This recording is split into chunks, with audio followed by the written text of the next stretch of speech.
What's going on with scooting? Your daughter has missed every milestone. Even rolling over, she does not have. I want the hips checked out. If we haven't done them yet, please, please, please, if you haven't done them, send me the copy of the x-rays. They'll say, oh, the hips are fine, and they don't look at the whole thing. I look at it for structure. I'm not a doctor. I look at it for structure, for movement.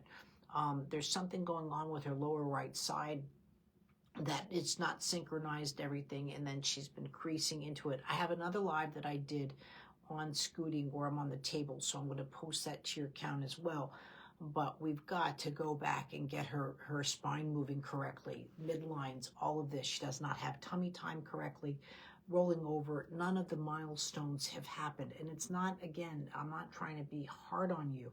I'm trying to say that she keeps deviating, and now you want her to go vertical with walking.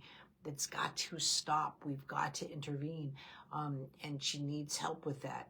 Because you're saying stuff like crawling and scooting and all that, they see locomotion, and nobody, the way you're talking and like she's got rolling over, even though she's there screaming, they're going to see it as a milestone. You have to act like, if you're going the early intervention thing. But this is actually one of the things, because I see the intelligence of what's going on, but yet I just want to say you need to come to the clinic, or I need to go through the computer to help you, because this is just, it just can't go on. It needs to stop today. I'm going to start with these 6 little exercises for you to do to help with spinal movements.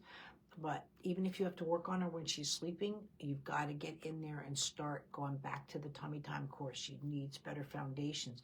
None of the milestones are happening, and therefore it's just a collapse, and that's why she's just here scooting. She's smart enough to figure out a way to get around, but she's getting it on her own terms, minus what she should have done.